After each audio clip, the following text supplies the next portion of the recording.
Hello and welcome to the Bite-Sized Gospel, where we read and reflect on a small portion of the Gospel every day. Today we will reflect on Matthew 2:13 to 18.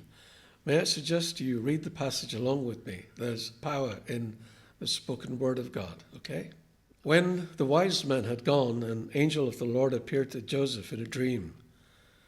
"Get up," he said, "take the child and his mother and escape to Egypt.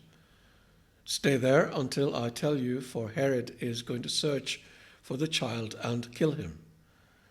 So he got up, took the child and his mother during the night, and left for Egypt, where he stayed until the death of Herod. And so was fulfilled what the Lord had said through the prophet, "Out of Egypt I called my son." When Herod realized that he had been outwitted by the Magi, he was furious, and he gave orders to kill all the boys in Bethlehem and its vicinity who were 2 years old and under, in accordance with the time he had learned from the Magi. Then what was said through the prophet Jeremiah was fulfilled. "A voice is heard in Ramah, weeping and great mourning, Rachel weeping for her children and refusing to be comforted, because they are no more." Many years ago, there lived a woman named Rachel. She was the wife of the patriarch Jacob.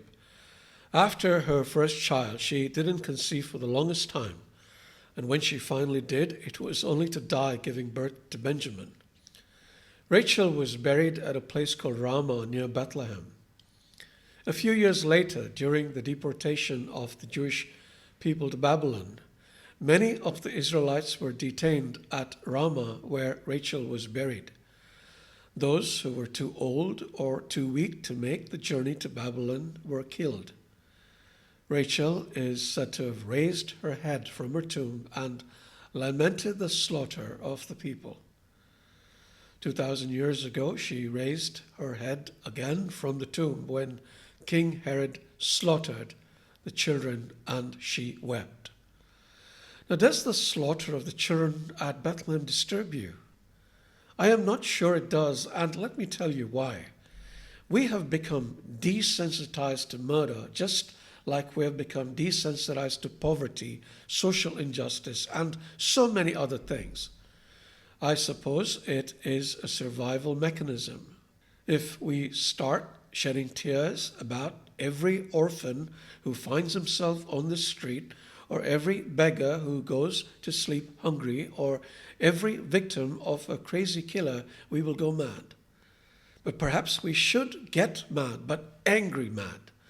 A few years ago, I spoke about the horror of abortion, and I was gratified that a lot of people, many more than usual, watched the talk on YouTube, and hundreds shared it on Facebook.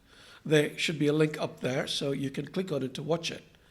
Since then, many people told me that they had aborted their children, and not just one, but 2 or 3, even 4, and they didn't know it was something they shouldn't do. How do Christian believers not know that aborting babies is committing murder? Can somebody please tell me that? If Christians can do this, is it any cause for surprise that the world kills them by the millions? And this is not an exaggerated figure. About 40 to 50 million babies will be killed this year by their own mothers. 40 to 50 million. That's more than the population of most countries in the world.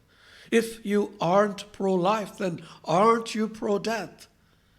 Rachel's head is raised again today at the massacre of the unborn. She weeps, and I weep with her. And like Rachel, I refuse to be consoled until the murders are stopped. I pray that there are others there who will refuse to be consoled too. May the Spirit really be with you.